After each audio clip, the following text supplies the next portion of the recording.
All right, I've already got all the luck and everything sticking to me right now from eating that. Now I need some wealth to stick on me, which is good. Travis does great things with that.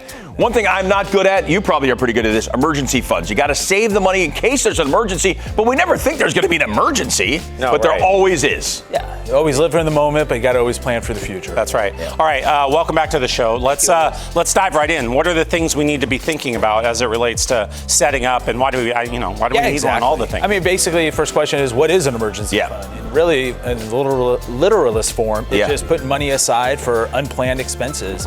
You know, if you consider it, think of it as like a financial airbag for your bank account. You know, just like an airbag is there to protect you in an unexpected collision, that financial emergency fund is there for, when life's moments happen and to kind of protect your financial well-being. Your normal savings is typically used for your fun stuff like the vacations, but this emergency fund is there for those moments, things that you didn't expect come into reality.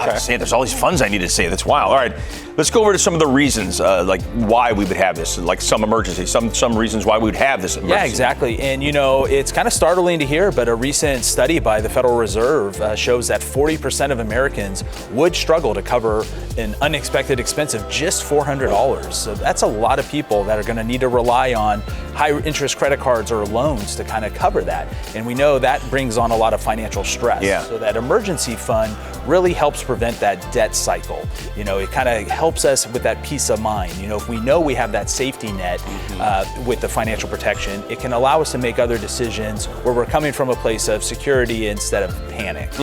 Yeah, no kidding. That's great. When Gary has a moment of panic and he realizes that he has an emergency, he's got to run back to the casino. Well, I'm not sure that qualifies as an emergency.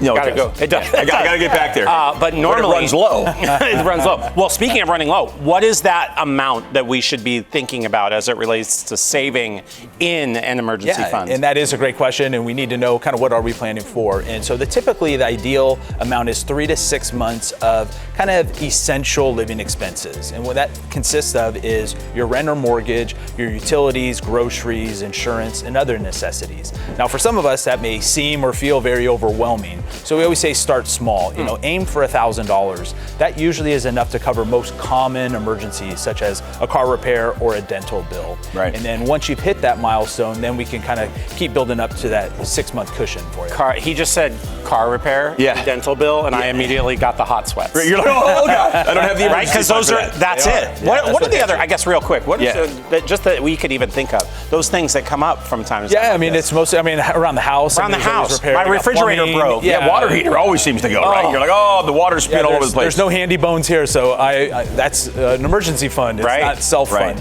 Yeah.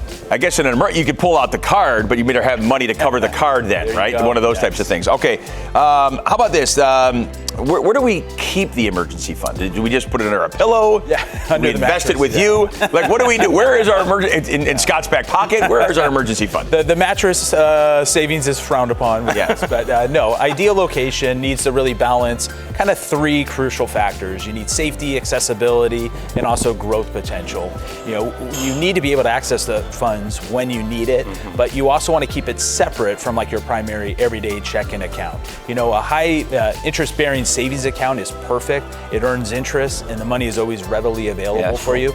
And you can also set up automatic transfers into that account to help continue building your savings. Then you don't even see it. Yeah, set it. Where did that money go? I don't even know. And then it's there. All of a sudden, your coins are just stacking. Any other last pieces of advice you have for people? You guys are so good always. Thank you. Yeah, and I mean, just again, start small but consistent. Even $25 a paycheck really adds up over time, and we may not think it, but that little bit of savings every single month paycheck does help. The last thing is really resist that urge to dip into that account unless it truly is an emergency. And it pains me, but the casinos, concert tickets, shoes do not constitute. Those aren't emergencies. It's an emergency.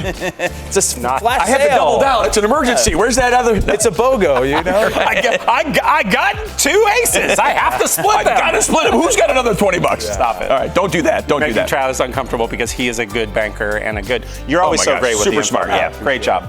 There's all that info about establishing our emergency fund. I like the graphic too with the coins stacking up as we went on. That was good. 3 coin machines. Hey, SchoolsFirstFCU.org for a little more info online.